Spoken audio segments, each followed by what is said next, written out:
Hello guys, എല്ലാവർക്കും ഈ football white എന്ന എൻ്റെ ചാനലിലേക്ക് സ്വാഗതം. അപ്പോൾ ഇന്ന് നമ്മൾ പറഞ്ഞു തരാൻ പോകുന്നത് കുറച്ച് മാനേജറിനെ കുറിച്ചാണ്. അപ്പോൾ 5ാം സ്ഥാനത്ത് ആയി നിൽക്കുന്നത് ജാബി അലോൺസോൻ്റെ ഈ ഒരു മാനേജറാണ്. ക്വിക്ക് കൗണ്ടറും ഔട്ട് വീടും നല്ല രീതിക്ക് കളിക്കാൻ പറ്റിയൊരു മാനേജറും കാര്യമൊക്കെയാണ് ജാബിയുടെ ഈ പാക്ക്.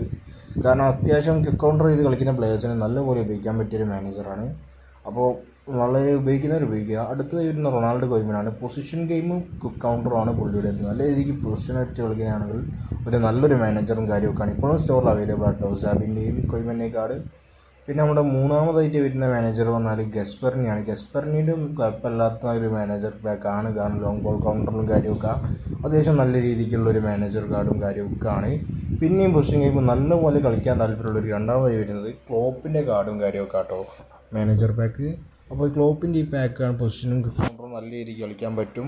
കാരണം നല്ല രീതിക്കുള്ളൊരു സ്റ്റാറ്റ്സും കാര്യമൊക്കെ കിട്ടുന്നതായിരിക്കും ക്ലോപ്പിൻ്റെ മാനേജർ കാർഡിൽ. അടുത്തത് വരുന്നത് 1ാം സ്ഥാനത്ത് ഫാബിയോ കപ്പല്ലോയുടെ ഈ ഒരു മാനേജർ പാക്കാണ്. ഞാനടക്കം പലരും ലോങ് ബോൾ കൗണ്ടറായിരിക്കും കളിക്കുന്നത്. അപ്പോൾ നമുക്ക് പറ്റിയ കിഡിലൻ മാനേജർ വേറൊന്നുമില്ല, അത് ഫാബിയോ കപ്പല്ലോ തന്നെയാണ്. അപ്പോൾ ഇതിലേതാണ് നിങ്ങളുടെ മാനേജർ എന്ന് കമൻറ്റ് ചെയ്യട്ടോ.